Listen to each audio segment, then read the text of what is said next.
UKలో 1 year masters. No IELTS required up to 5 years visa. High visa success rate. నేను నిన్న గాంధీ భవన్లో మాట్లాడేటప్పుడు మరి కేటీఆర్ గారు క్యారెక్టర్ గురించి మరి వారి గతంలో వారు చేసినటువంటి కార్యక్రమాల గురించి మహిళల మీద వారికి ఉన్నటువంటి మరి చులకన భావం గురించి మాట్లాడుతూ మరి ఆయన నన్ను రొచ్చగొట్టే విధంగా మాట్లాడినప్పుడు నేను భావోద్వేగానికి లోనై మరి కొన్ని ఆయన మీద నేను విమర్శలు చేయాల్సిన అవసరం వచ్చింది. ఆ సందర్భంలో నాకు ఇంకెవరి మీద కూడా వ్యక్తిగత ద్వేషం కానీ మరి వ్యక్తిగత కోపం కానీ లేదు.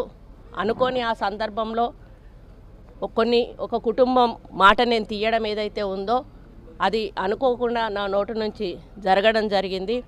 ఆ తర్వాత వారి ట్వీట్ చూసిన తర్వాత నేను కూడా చాలా బాధపడ్డాను. ఎందుకంటే ఏ విషయంలో నేనైతే బాధపడతా ఉన్నానో ఆ విషయంలో నేను ఇంకొకరిని నొప్పించాను అని తెలిసి రాత్రి వెంటనే మరి దాన్ని వెనక్కి తీసుకుంటూ నేను ట్వీట్ చేయడం జరిగింది.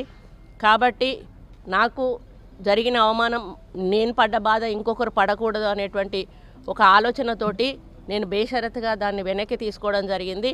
కానీ కేటీఆర్ విషయంలో మాత్రం తగ్గేది లేదు. ఆయన తప్పనిసరిగా క్షమాపణ చెప్పాల్సిన అవసరం ఉంది. ఆయనే చేసేదంతా చేసి ఈరోజు నన్ను క్షమాపణ చెప్పాలి అని డిమాండ్ చేయడం ఏదైతే ఉందో మరి దొంగ అని తనే దొంగ అని అరిచినట్టుగా ఉంది. ఆ విషయంలో మాత్రం ఎట్టి పరిస్థితుల్లో కూడా వెనక్కి తగ్గేది లేదు. హిట్ టీవీ యాప్ ని డౌన్లోడ్ చేసుకోండి. ఇందులో short news, live news, entertainment movies అన్ని అవైలబుల్ గా ఉన్నాయి. Please download hit TV app. Hit TV app ని ఫ్రీగా డౌన్లోడ్ చేసుకోండి.